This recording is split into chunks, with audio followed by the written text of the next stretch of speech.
Shalom, bertemu lagi dengan kami dalam program Intim dengan Allah. Mari kita siapkan hati kita bersyukur untuk kebahagiaan Tuhan. Sampai saat ini kita masih diberikan nafas kehidupan, masih diberikan kesempatan untuk memuji dan menyembah Tuhan. Terima kasih Tuhan Yesus. Ku tak dapat lupakan kebaikan yang ku terima, pengorbananmu yang mulia jadikan ku berharga.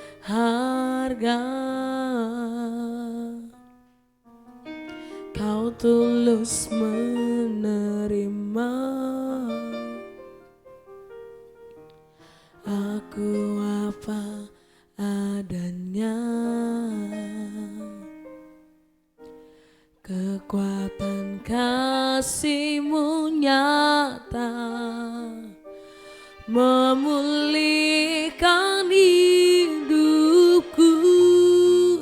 Kau bukan Tuhan yang melihat rupa, Kau bukan Tuhan yang memandang harta.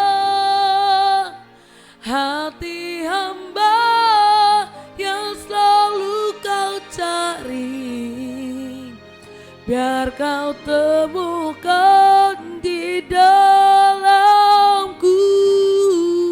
Selama ku hidup, ku mau menyembah-Mu, sebab Engkau sangat berarti bagiku.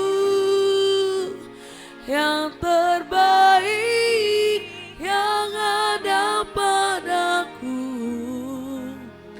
ku persembahkan kepadamu, Yesusku. Kau tulus menerima kami apa adanya Tuhan. Kau tulus menerima aku apa adanya.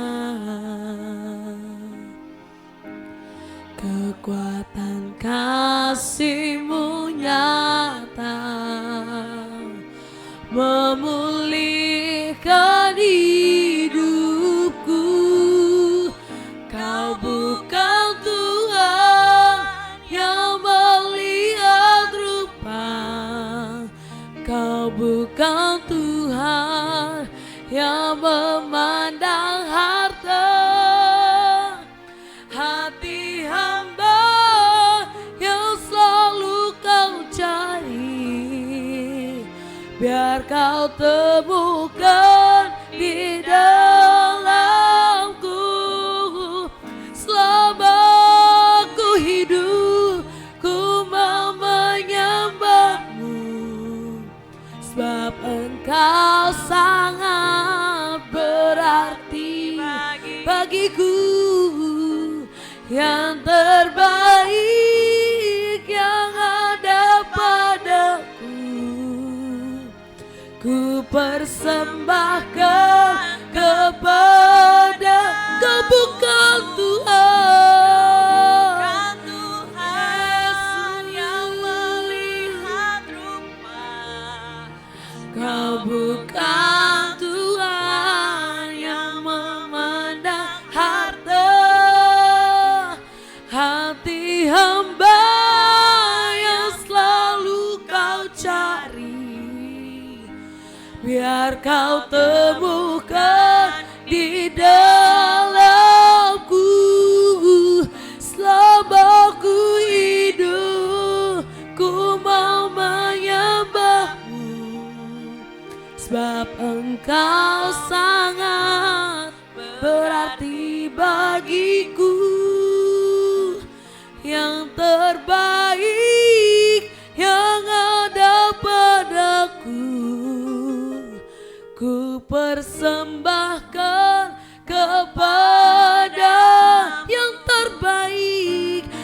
yang terbaik yang ada padaku. Ku persembahkan kepada yang terbaik yang ada padaku. Ku persembahkan kepadamu, Yesusku. Yang terbaik yang ada dalam diri kami persembahkan kepadamu, Yesus. Terima kasih ya Tuhan untuk penyertamu yang begitu sempurna bagi kami. Terima kasih untuk kesempatan ini ya Tuhan. Saat kami mau mendengarkan suaramu ya Bapa, melalui renungan kami pada hari ini. Berbicaralah kepada kami ya Tuhan Yesus. Ajar kami mengerti apa yang menjadi isi hatimu bagi setiap kami dalam renungan ini ya Tuhan. Dalam nama Tuhan Yesus kami mengucap syukur. Haleluya. Amin. Shalom Bapak Ibu Saudara yang dikasihi Tuhan. Kembali bersama dengan saya pada perenungan intim dengan Allah pada hari ini Selasa tanggal 21 Maret 2023. Kita bersama-sama akan merenungkan kebenaran firman Tuhan dengan tema melangkah dengan ketaatan. Saya percaya Bapak Ibu Saudara sudah membaca dari kitab Ulangan pasal 30 sampai dengan pasal 31. Tetapi perenungan kita pada hari ini mendasarkan pada beberapa ayat yang akan saya bacakan bagi saudara semua. Demikian. Sebab perintah ini yang kusampaikan kepadamu pada hari ini tidaklah terlalu sukar bagimu dan tidak pula terlalu jauh. Tidak di langit tepatnya sehingga engkau berkata, siapakah yang akan naik ke langit untuk mengambilnya bagi kita dan memperdengarkannya kepada kita, supaya kita melakukannya?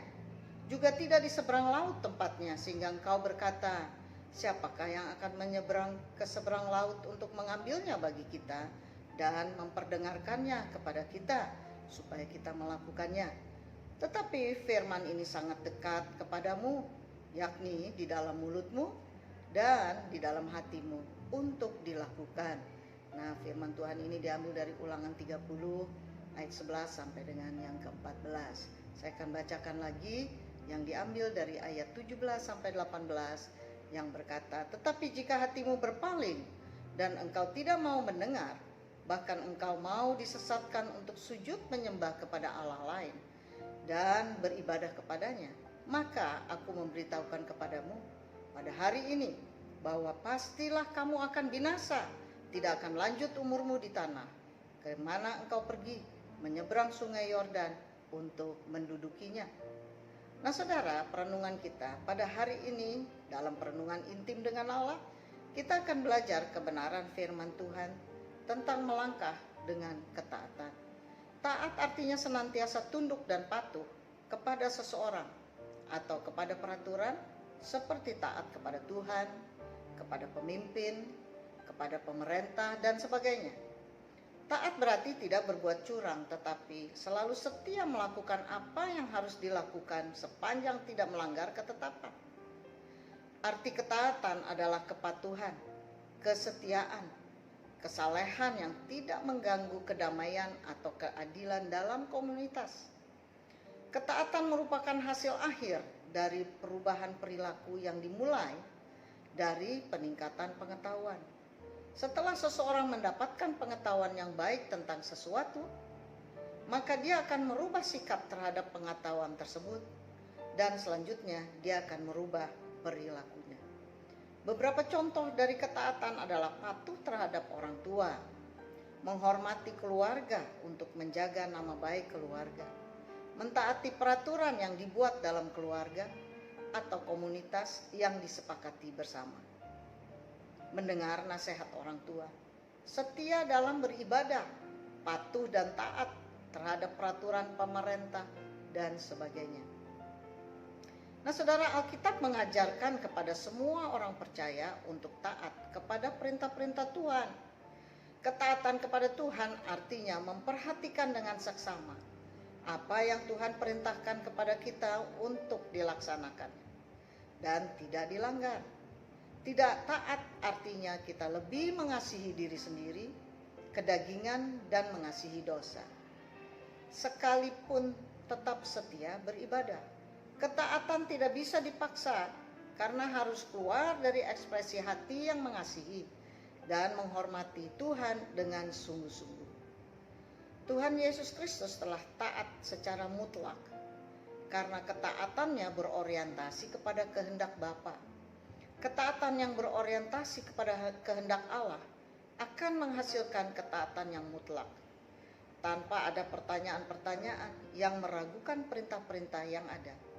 Sebaliknya, ketaatan yang hanya untuk menyenangkan hati manusia akan menimbulkan ketidaktaatan yang tersembunyi.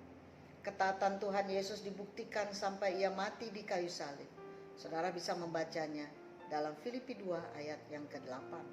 Hal ini menunjukkan bahwa Yesus, ketaatan adalah harga mutlak, harga mati. Jika para murid bisa berjanji untuk tetap setia, tetapi Yesus telah membuktikan sebuah kesetiaan melalui ketaatannya terhadap kehendak Bapa di sorga. Ketaatan kita kepada Tuhan tanda bahwa kita mengasihinya. Nah, mengapa kita harus melangkah dan hidup dalam ketaatan kepada Allah? Maka yang pertama, ketaatan kita kepada perintah Tuhan akan melindungi kita dari tipu muslihat iblis yang terus mengintai kehidupan kita. Saudara bisa membacanya di dalam 2 Korintus 11 ayat yang ke-14. Hal kedua, mengapa kita harus melangkah dan hidup dalam ketaatan kepada Allah? Maka hal kedua, ketaatan kita kepada perintah Tuhan akan membawa kita kepada pengalaman-pengalaman yang dahsyat bersama dengan Tuhan. Saudara bisa membacanya dalam Daniel 3 ayat 16 sampai dengan yang ke-18. Hal ketiga, mengapa kita harus melangkah dan hidup dalam ketaatan kepada Allah? Maka hal ketiga, ketaatan kita kepada perintah Tuhan akan membuat kita memiliki kekuatan yang besar bersama dengan Tuhan. Saudara bisa membacanya dalam Matius 7 ayat yang ke-24. Dan berikutnya yang keempat, mengapa kita harus melangkah dan hidup dalam ketaatan kepada Allah? Maka hal yang keempat, ketaatan kita kepada perintah Tuhan membuat kita dapat melihat mujizat-mujizat Allah. Saudara bisa membacanya dalam Mazmur 1 ayat 1 sampai dengan yang keempat. Nah saudara, refleksi kita pada hari ini, melangkah dalam ketaatan kepada Tuhan Allah bukan suatu pekerjaan yang mudah dilaksanakan, tetapi bukan juga sulit. Ketaatan yang sejati bersumber pada ketaatan kepada Tuhan dengan tuntunan Roh Kudus. Sebagai orang percaya, kita harus taat kepada segala perintah-perintah Tuhan, melaksanakan segala kehendaknya dengan sungguh-sungguh. Dengan demikian, kita akan melihat mujizatnya. Segala berkat akan kita peroleh dan kita akan selalu mendapat penyertaannya. Bagaimana dengan Anda? Sudahkah Anda berjalan melangkah dalam ketaatan kepadanya? Demikian perenungan kita pada hari ini, saudara. Mari kita berdoa. Bapa, di dalam nama Tuhan Yesus Kristus, kami bersyukur buat hari ini. Kami kembali diberikan kebenaran firman Tuhan yang mengajarkan kepada setiap kami orang percaya untuk tetap melangkah dan hidup dalam ketaatan kepada Allah, supaya kami senantiasa ada dalam perlindungan Tuhan dan senantiasa mengalami berkat-berkat yang sejati. Terima kasih Bapa, di dalam nama Yesus Kristus kami sudah berdoa dan bersyukur kepadamu. Haleluya. Amin.